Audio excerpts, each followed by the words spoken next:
Bonjour, dans cette vidéo, nous allons continuer l'exploration du verbe. Donc attention, cette vidéo n'est que pour les deux enfants les plus grandes de la classe actuellement, qui ont déjà travaillé sur le verbe, sur la conjugaison et qui ont déjà travaillé notamment sur le passé composé. Donc pour les autres, ne regardez pas cette vidéo, ça sert à pas grand chose de la regarder maintenant. Ce sont des notions auxquelles on arrivera plus tard. Alors, nous allons pouvoir commencer. Vous vous rappelez, quand vous avez travaillé sur le temps du passé composé, vous aviez vu quelque chose de spécial. Le passé composé, il avait besoin d'aide. Il y avait un petit mot pour l'aider et il se transformait à sa place, ce petit mot. Regardons cela.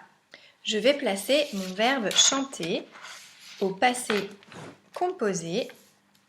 Alors, comme je n'ai pas mes petites étiquettes, j'ai juste réécrit tout mon verbe chanter au singulier et au pluriel des premières, deuxième et troisième personnes. Et donc, on va les relire ensemble.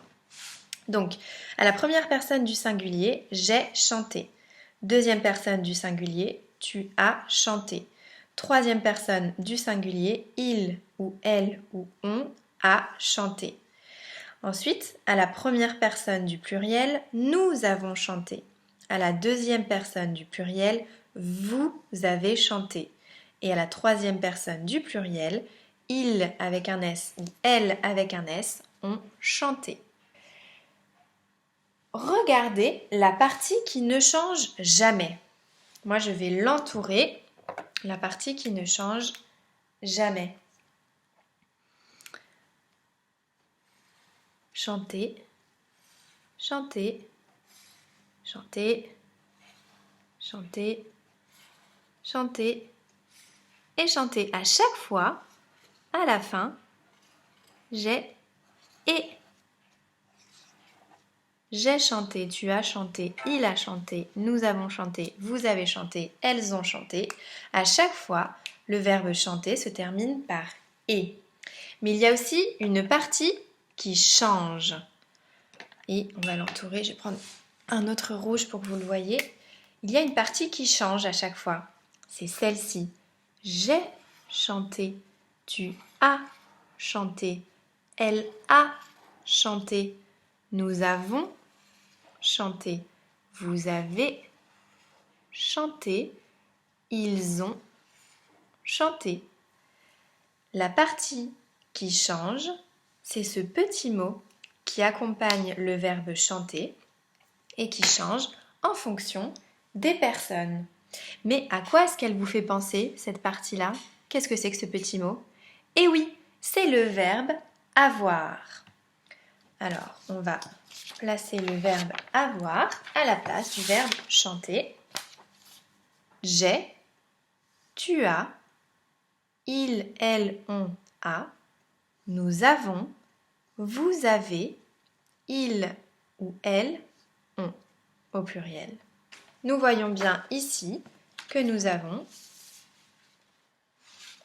le verbe avoir. On ne voit plus la fin, voilà. Nous avons le verbe avoir. J'ai chanté. Tu as chanté.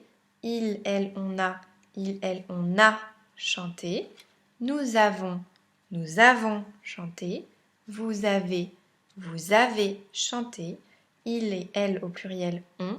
Il et elle au pluriel ont chanté. On retrouve ce verbe avoir et c'est celui-ci qui change quand on conjugue le verbe chanter au passé composé. Le verbe avoir ici, il aide le verbe chanter. Et puisqu'il l'aide, on va l'appeler un auxiliaire. Ce mot vient du latin auxilium qui signifie aide. Et le verbe avoir est ici au présent. Il est au présent. Il faut donc mettre l'auxiliaire au présent pour aider le verbe au passé. Alors, on va voir si c'est la même chose avec le verbe sortir.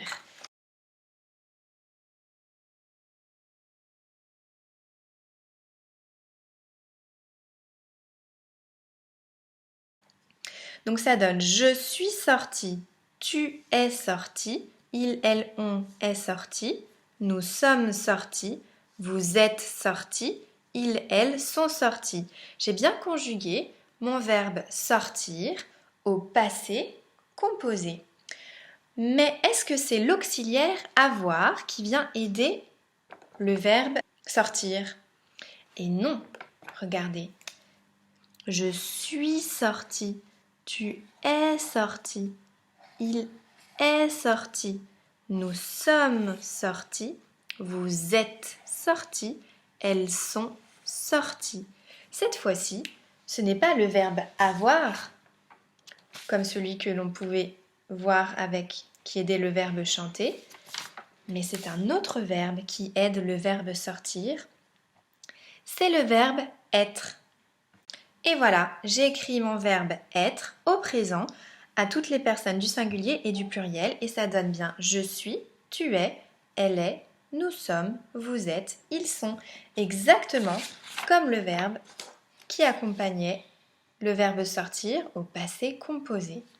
Donc le verbe être, lui aussi, il aide certains verbes à se conjuguer au passé composé. Donc le verbe être est aussi un auxiliaire. Il y a donc deux auxiliaires, l'auxiliaire être et l'auxiliaire avoir.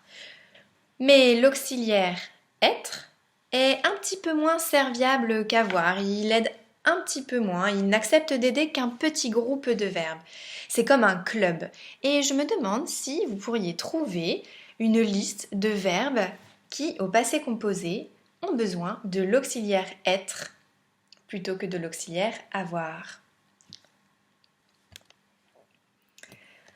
Donc maintenant, vous pouvez explorer et essayer de faire une liste de ce club très privé des verbes qui utilisent l'auxiliaire être pour se conjuguer au passé composé. Vous pouvez aussi faire une liste de verbes qui utilisent l'auxiliaire avoir et essayer de comparer si vous trouvez plus de verbes dans une liste ou dans une autre.